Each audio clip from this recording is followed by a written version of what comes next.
வணக்கம். மீண்டும் மணிப்பேச்சில் உங்களெல்லாம் சந்திப்பதில் எனக்கு மிக்க மகிழ்ச்சி. இன்னைக்கு கோல்டு ஃப்ளாட்டாக இருக்கு. 10,150 இருக்கு. அமெரிக்காவில் கொஞ்சம் ஏறித்து $4 $5 ஏறித்து. ஸோ இப்போ நிறைய பேர் என்னை ஃபோனில் கேட்குறது திரும்பி திரும்பி நான் பல தடவை கேட்டாலும் கோல்டு இங்கேன்னு விழுந்துருமா, நாங்கள் கொண்டு போய் கோல்டை விற்கணுமா அப்படிங்கிற கேள்வி. சார், விற்கணும்னா நீங்கள் விற்றுக்கங்க, நான் உங்களை விற்காதன்னு சொல்லலை. நான் ஜோசியக்காரனும் கிடையாது. எனக்கு என்ன ஜோசியம் பார்க்க வைக்காதீங்க. கரெக்டாக இருந்துக்க. மார்க்கெட்டில் ஃபண்டமெண்டலாக ஏதாவது மாறி இருக்கான்னு கேட்டிங்கன்னா மாறலை. ஃபண்டமெண்டலாக என்ன கோல்டை ட்ரைவ் பண்ணுதோ மேலே அது இன்னும் ட்ரைவ் பண்ணிகிட்டே தான் இருக்குது. நேற்று அமெரிக்கன் இன்ஃப்ளேஷன் வந்த நியூஸும் ஃபேவரபுளாக இருக்குது. பட் அது ட்ரேடு மார்ஜின்ஸை கம்ப்ரஸ் ஆகிருக்கு. அதனால் ஹோல்சேலில் இன்ஃப்ளேஷன் குறைஞ்சிருக்குங்கிறாங்க. அது ரொம்ப நாள் நிலைக்காதுன்னு சில எக்ஸ்பர்ட் சொல்கிறாங்க. ஸோ அதை ஸ்ட்ரிப் பண்ணிட்டீங்கன்னா இன்ஃப்ளேஷன் கொஞ்சம் ஏறி இருக்குது. இன்ஃப்ளேஷன் ஏறினாலும் நம்மளுக்கு அட்வான்டேஜ், இறங்கினாலும் அட்வான்டேஜ். இறங்கினா என்ன அட்வான்டேஜ்னால் ரேட் கட்டு இன்னும் ஜாஸ்தி வரும்னு. ஒரு ரேட் கட் நிச்சயமாக வரும். இன்னும் இன்ஃப்ளேஷன் இறங்கினா இன்னும் 2 ரேட் கட் வரும். அமெரிக்காவோட எக்கானமி வீக்காக இருக்குது. ரேட் கட் வந்ததுன்னா டாலர் வீக்கன் ஆகும். டாலர் வீக்கன் ஆச்சுன்னா மற்ற எல்லா கரன்சியும் ஏறும். கோல்டு தான் ரிசர்வ் கரன்சியே இப்போ நடத்துகிறாங்க. அதனால் கோல்டு விலை ஏறும். இறங்கிறதுக்கு வாய்ப்பு ரொம்ப கம்மி. சும்மா யாரோ சொன்னான், இவன் சொன்னான், அவன் சொன்னான் கோல்டு இறங்குமான்னு என்ன கேட்டிங்கன்னா, எனக்கு தெரிஞ்ச வரைக்கும் இப்போதைக்கு கோல்டில் இறங்கிறதுக்கு வாய்ப்பு ரொம்ப கம்மி. அதனால் கோல்டு பெருசாக இறங்கும்னு எனக்கு நம்பிக்கை கிடையாது. பட் உங்களுக்கு பயமாக இருந்தால் நீங்கள் எக்ஸிட் பண்ணுறதுல எனக்கு எந்த ப்ராப்ளமும் கிடையாது. நீங்கள் கோல்டு வாங்கிறதுங்கிறது எமர்ஜென்சி பணம். தட் இஸ் நாளைக்கு பணம் ஏறுமா இறங்குமான்னு கிடையாது. என் சொன்ன பேச்சை நீங்கள் ஒழுங்காக கேட்டிருந்தீங்கன்னா உங்களோட விலை 4000லேருந்து 6000க்குள்ளே தான் இருக்கணும். மேக்ஸிமம் 6500 இருக்கணும். 6500 கோல்டு நிச்சயமாக போகாது. 8500 போகுமானா போகாது. 9500 வரைக்கும் இறங்கிறதுக்கு வாய்ப்பு இருக்குது. ஏதோ ஒரு ப்ராஃபிட் டேக்கிங் வந்தது, கீழே அடித்தாங்கன்னா 9500. 9500 கீழே இறங்குறத என்னால் தாங்கவே முடியாது, எனக்கு பைத்தியம் பிடிச்சிடும் அப்படின்னு நீங்கள் நினச்சிங்கன்னா தயவு செஞ்சு எக்ஸிட் பண்ணிவிடுங்க. 9500 வந்தால் வாங்கிக்கோங்க. அதே வரத்துக்கு வாய்ப்பு ரொம்ப கம்மி. இன்றைக்கி போகிற ஸ்பீடில் அதுவும் கம்மி. ஏன், என்ன ப்ராப்ளம் அப்படிங்கிறத சொல்ல கடமைப்பட்டிருக்கிறேன். இப்போது ரஷ்யா யுக்ரைனை விட்டு போலண்டுக்குள்ளே ட்ரோன் அனுப்பிச்சிட்டான். போலண்டுக்காரன் ஆல்ரெடி அவனோட ஏர்ஃபோர்ஸ் எல்லாம் நேற்று ஸ்க்ராம்பிள் பண்ணிட்டான். நேட்டோ மெம்பர் அவங்க. நேட்டோ உடனே போருக்கு இறங்கணும். நேட்டோ போர்னால் அமெரிக்காவும் போரில் சேரணும். நேற்று நேட்டோ பிளெயின் மேலே ஏறி அந்த ட்ரோன் மேலே வார்னிங் ஷாட்ஸ் ஃபயர் பண்ணாங்க. அதனால் ரஷ்யன் ட்ரோன்ஸ் போலண்டுக்கிட்ட வருதுன்னா யுக்ரைனை தாண்டி போலண்டுலேயும் அவர் அடிக்கிறதுக்கு ரெடி ஆகிட்டார் அப்படின்னு அர்த்தம். ரஷ்யா ஏதோ ஆக்சிடெண்ட் ஆகிடுச்சின்னு சொல்லலை. அதனால் இந்த எஸ்கலேஷன் ஆஃப் க்ரைசிஸ், இந்த Russia Ukraine crisis spill over ஆகி மற்ற ஊருக்கும் போகிறதுக்கு வாய்ப்பு இருக்குது. ஸோ இது இதுக்கு ரொம்ப ஸ்ட்ராங் சப்போர்ட். கோல்டுக்கு இது ஒரு ஸ்ட்ராங் சப்போர்ட்டு. இன்னொன்று ரேட் கட்டும் நான் முன்னாடியே சொன்ன மாதிரி 2 ஸ்ட்ராங் சப்போர்ட்டு. கோல்டுக்கு அகென்ஸ்டாக பேசுகிற மாதிரி ஒரு ரேலி ஒன்றும் வாய்ப்பே இல்லை. அதாவது ஜிஜிபிங்கும் பூட்டினும் கட்டிப்பிடி வைத்தியம் பண்ணுறாங்களே தவிர ட்ரம்ப்பையும் சேர்த்து கட்டிப்பிடி வைத்தியம் பண்ணால் தான் குறையும். ட்ரம்ப்பை ஒன்றால் முடிஞ்சதை பண்ணிக்க அப்படின்னு தான் பேசிக்கிறாங்க. அதனால் gold will continue to rally. அதனால் நம்ம கொடுக்காமல் இருக்கிறது நல்லது. ஆனால் 95 இறங்கிடுச்சு நீ சொன்னியே அப்படின்னு சொன்னீங்கன்னா ஓடி போயிடுங்க. ஏன்னா தங்கமயில மாதிரி கம்பெனியில் வித் மேக்கிங் சார்ஜஸ் வாங்கணுன்னா 13,000 ரூபா ஒரு கிராமு. உங்களுக்கு பயமாக இருந்தால் தயவு செஞ்சு கொடுத்துருங்க. அப்புறம் நீ சொன்ன நான் சொன்னேங்கிறதே வேணாம். இது தங்கத்தை பற்றி நான் பேசிட்டேன். சும்மா என்னை தங்கத்தை பற்றி கேட்டு என்னை டென்ஷன் ஏற்றாதீங்க. ப்ரோ ஒரு அளவுக்கு தான் ப்ரோ, எல்லாமே சும்மாலாம் நோண்ட கூடாது ப்ரோ. இதுதான் மேட்டர். இன்னைக்கு மார்க்கெட் மேலேயும் கீழேயும் போயிருக்கு. நெகட்டிவாக இருந்தது. இப்போ நான் பேச ஃப்ளாட்டாக இருக்குது. பெருசாக மார்க்கெட்டில் தம்மு கிடையாது. ஏதோ நம்ம மியூச்சுவல் ஃபண்டை வச்சு ஏற்றிக்க வேண்டியதான். எஃப்ஐஐ கான்ஸ்டண்ட்டாக விற்றுக்கிட்டே இருக்கான், இன்னும் விற்க போகிறான். அதே சமயத்தில் இந்த வாட்டி புத்திசாலிகளாக ரீட்டைல் இன்வெஸ்டர் காசை கம்மியாக போட்டிருக்காங்க மியூச்சுவல் ஃபண்டை. டோட்டலாக ஈக்விட்டி கான்ட்ரிபியூஷனில் 22% கம்மியாக இருக்குங்கிறாங்க. அதனால் காசை கரைக்கிறதுக்கு கொஞ்சம் கம்மியாக தான் கரைக்க முடியும். அதனால் இது ஜீரோ. நேற்று நான் சஞ்சீவ் பிரசாத், அதாவது கோத்தக்கோட இன்ஸ்டியூஷனல் இன்வெஸ்டர்ஸ் தான் சொல்கிறேன். நீங்கள் வாங்கிட்டு எஃப்ஐஐயும் ப்ரைவேட் ஈக்விட்டி கம்பெனியும் ப்ரமோட்டரையும் நல்ல ரேட்டில் எக்ஸிட் கொடுக்குறீங்க. ரேட்டு கரெக்டாக அடித்தா லாஸ் உங்களுக்கு தான், அவனுக்கு லாஸ் கிடையாது.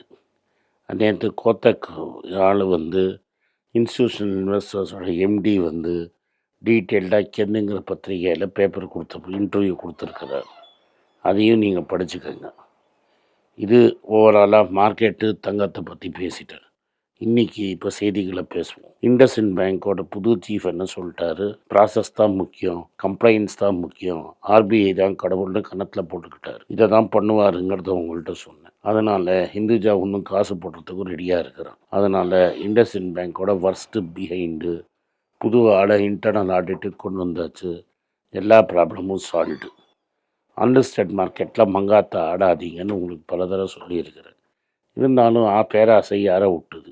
இப்போ டாடா கேபிட்டலில் அன்லிஸ்டட் மார்க்கெட்டில் பெரிய லெவலில் மார்க்கெட் 30% மேலே விழுந்துருச்சு. 100 ரூபாய்க்கு ஒரு ஷேர் விற்றுன்னு இருந்தது தான் இன்றைக்கி 70 ரூபாய்க்கு ஆகிடுச்சு. இன்னும் விழக்கூடும்.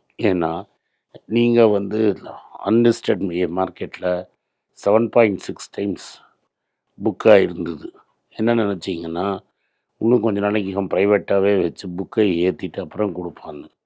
புக்குக்கு 2.5 to 3 டைம்ஸ் இல்லாட்டா 4 டைம்ஸ் தான் இஷ்யூ வரும். அதனால் உங்கள் மார்க்கெட்டில் ரேட்டு கிரே மார்க்கெட் ப்ரீமியம் குறைஞ்சிக்கிட்டே போகுது. இது இன்னும் குறையறதுக்கு வாய்ப்பு இருக்குது.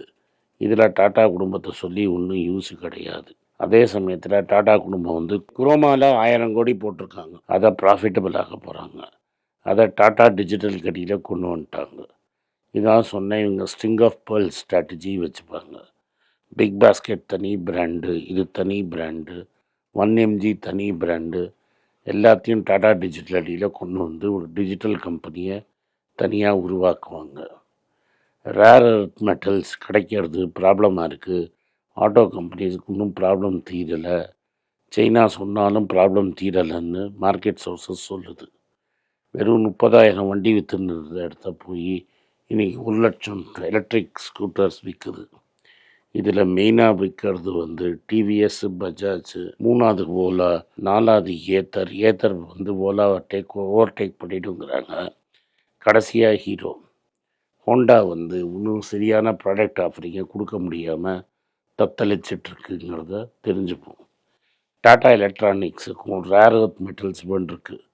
ரேர் எர்த் மெட்டல்ஸ் வேணுங்கிற லெவலில் கிடைக்காதனால டாடா எலக்ட்ரானிக்ஸோட பிஸ்னஸும் அஃபெக்ட் ஆகிட்டுருக்குன்னு அவங்க எம்டி சொல்லியிருக்கிறாங்க. ஓவராலாக பார்த்தீங்கன்னா பர்ஃபார்மன்ஸு இந்தியன் மார்க்கெட்டு வீக்காக இருக்குது. இந்தியன் மார்க்கெட்டோட பர்ஃபார்மன்ஸ் வீக்காக இருக்கிறதுனால இந்தியன் வெல்த் மேனேஜர்ஸ்லாம் வெளிநாட்டு மார்க்கெட்டில் போய் இன்வெஸ்ட் பண்ணி காசு பண்ணலாங்கிற ஐடியாவை கொடுக்குறாங்க. இந்த சேனலை ஃபாலோ பண்ணுறவங்களுக்கு நம்ம 3 வருஷத்துக்கு முன்னாடியே அந்த ஐடியாவை கொடுத்துட்டோம். இன்றைக்கி டாக்டர் ரெட்டி பெட்டராக பண்ணணும்னு நினச்சோம், ஆனால் பண்ணலை இது வரைக்கும். ஏன்னா ஆன்டி வர்டிகோ தலை சுத்தலுக்கு அகென்ஸ்டாக இருக்கிற மருந்தை ஜென்சன் ஃபார்மாலேருந்து வாங்கியிருக்காங்க. அதுக்கு இந்தியா, ஏசியான் மற்ற ஊரில் விற்கிறதுக்கு எக்ஸ்க்ளூசிவ் ரைட்ஸும் கிடச்சிருக்கு. இது டைரெக்டாக அவங்களோட பாட்டம் லைனை அஃபெக்ட் பண்ணும், இம்பேக்ட் பண்ணும். பாட்டம் லைனை தூக்கி இன்றைக்கி பலமாக தூக்கி வைக்கும். அதனால் பிலோ மார்க்கெட் வேல்யூ இருக்கிறதுனால சான்ஸ் கிடைக்கிறதுலாம் 1, 2ன்னு பொறுக்கி உள்ளே போட்டுக்கிட்டே இருங்க. அந்த கம்பெனி கரெக்டான சமயத்தில் சூப்பராக பண்ணும். கடைசியாக இன்றைக்கி உங்களுக்கு சொல்ல வேண்டியது இன்னொரு குட் நியூஸ். மணப்புரம் 55% மேலே லாபம். ஆனால் 110 ரூபாய்க்கு வாங்கினவங்களுக்கு டபுள் பேக்கர் ஆகி அதுக்கும் மேலே காசு 150% மேலே ஏறி இருக்குது. அவசரப்பட்டு கோல்டை கொடுக்கலாமான்னு கேட்டு கொடுக்குற மாதிரி இதையும் கொடுத்துடாதீங்க. இதை கொஞ்சம் நாளைக்கு வச்சுருந்தீங்கன்னா இங்கேருந்து டபுள் ஆகிறதுக்கு வாய்ப்பு இருக்குது. எதனாலனா மார்க்கெட் வேல்யூவேஷனால் டபுள் ஆகாது. கோல்டோட வேல்யூ ஏறுறதுனால அதே கோல்டுக்கு நிறைய கடன் கொடுக்க முடியும். அதனால் எக்ஸிஸ்டிங் பிஸ்னஸ் வச்சே இவங்களால் க்ரோ பண்ண முடியுங்கிறதுனால இவங்களுக்கும் முத்தூட்டுக்கும் நல்ல பர்ஃபார்மன்ஸ் சான்ஸ் இருக்குது. நான் சொல்கிறத இன்னொரு ஆளும் சொல்லி ஒரு பெரிய இன்வெஸ்டரும் சொல்லியிருக்கிறார். இதை கிடைச்ச வரைக்கும் லக்குன்னு வச்சுக்கங்க. அவசரப்பட்டு கொடுத்தீங்கன்னா உங்களுக்கு தான் பெரிய நஷ்டம். திரும்பி வாங்க முடியாது. சவுத் இந்தியன் பேங்க்கும் இதே கோஷ்டியில் தான் இருக்குது. நம்ம பூரி சார் எவ்வளோ தான் கோல்டு லோன் கொடுக்கக்கூடாதுன்னு நீ மக்கள்கிட்ட சொன்னாலும், கம்பெனியில் ப்ரெஷர் போட்டாலும் மக்கள் கோல்டு லோனுக்காக க்யூவில் நிற்கிறாங்க. கோல்டோட விலை 50%க்கு மேலே ஏறினதுனால அதே அமௌண்ட் ஆஃப் கோல்டுக்கு மக்கள் நிறைய லோன் வாங்குவாங்கன்னு நான் உங்களுக்கு சுற்றி காட்டியிருக்கிறேன். 1,02,000 கோடியில் இருந்த கோல்டு லோனு ஒரே மாதத்தில் ஏறி 2.94 lakh crores ஆயிடுச்சு. மக்கள் கோல்டை வச்சு லோன் வாங்கிட்டே இருக்கிறாங்க. மணப்புரம், முத்தூட்டு சின்ன பேங்க்கெல்லாம் கொடுக்கறதுக்கு ரெடியாக இருக்காங்க. சின்ன கோல்டு லோன் கம்பெனிகளும் சின்ன சின்ன பேங்க்ஸ், ப்ரைவேட் செக்டர் பேங்க்ஸும் ரொம்ப கான்சென்ட்ரேட் பண்ணுறாங்க. அதனால் ஹாப்பியாக நம்ம வெயிட் பண்ணுவோம். இதுதான் இன்றைக்கி செய்தி. இந்த செய்திகளை பார்த்து பட்டாஸ் லிஸ்ட்டில் 1-2 கன்சிடர் பண்ணுங்கள். மார்க்கெட் இது மாதிரி வீக்காக தான் இருக்கும், தங்கம் ஸ்ட்ராங்காக இருக்கும். கவலைப்படாமல் இருங்க. இந்த வீடியோ உங்களுக்கு பிடிச்சிருந்தா வீடியோவை லைக் பண்ணுங்கள், எங்கள் சேனலை சப்ஸ்கிரைப் பண்ணுங்கள், பெல் நோட்டிஃபிகேஷன் தட்டுங்க. இந்த வீடியோ முடிஞ்சால் உங்கள் சொந்தக்காரங்களுக்கும் ஃப்ரெண்ட்ஸுக்கும் அனுப்புங்க, அவங்கள பார்க்க சொல்லுங்கள். நன்றி, வணக்கம். வணக்கம். எனக்கு ஒரு விஷயத்தை அட்டென்ஷனுக்கு கொண்டு வந்திருக்காங்க. என்னோட ஏஐ ஜென்ரேட்டட் இமேஜை பார்த்து யாரோ ட்ரேடிங்க்கு பணம் கொடுத்து ஏமாந்துருக்காங்க. ப்ளீஸ், உங்களுக்கு நான் பல தடவை சொல்லிட்டேன், இப்பவும் சொல்கிறேன், நான் யார்கிட்டையும் பணம் டைரெக்டாக வாங்குறது இல்லை, அப்பாயின்மெண்ட் பார்க்குறதே கிடையாது. அதனால் என்னை பார்க்கலான்னு யாராவது காசு கேட்டாங்கன்னா இல்லைன்னு சொல்லிவிடுங்க. அடுத்தது ஒரு இமெயில் ஐடி இருக்குது, அதில் போட்டால் எங்கள் டீம் கான்டாக்ட் பண்ணுவாங்க. அது டைம் ஆகுதுன்னா வினோதோட இன்ஸ்டாகிராம் அக்கௌண்ட்டில் வினோத்தை மெசேஜ் பண்ணுங்கள். அவன் என் தம்பி, அதுலேயும் அவன் காசு கேட்க மாட்டான். காசு கேட்குறாங்கன்னா ஏமாறுறீங்க. யார் என்ன சொன்னாலும் கம்பெனிக்கு செபி அல்லது ஐஆர்டிஏ அல்லது ஆர்பிஐ ரெஜிஸ்ட்ரேஷன் இருக்கணும்.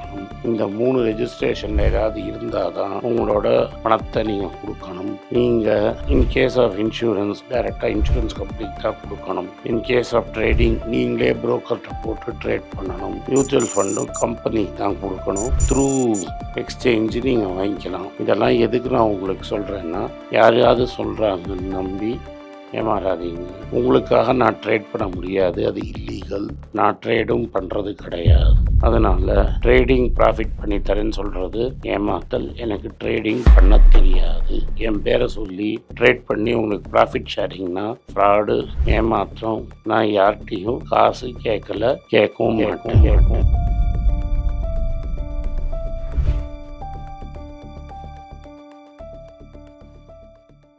உங்கள் பேராதரவுக்கு மிக்க நன்றி. நான் டோட்டலாக 5 புஸ்தகங்கள் எழுதியிருக்கிறேன். 3 ஆங்கிலத்தில் எழுதியிருக்கிறேன். அதில் 2 தமிழாக மொழிபெயர்த்துருக்காங்க. ஸோ டோட்டலாக 5 புஸ்தகம் ஆச்சு. இந்த 5 புஸ்தகத்துக்கு ஹார்ட் காப்பி வேணும்னா நீங்கள் கீழே இருக்கிற வாட்ஸ்அப் நம்பருக்கு மெசேஜ் அனுப்பிச்சிங்கன்னா எங்கள் டீம் உங்களை கான்டாக்ட் பண்ணுவாங்க.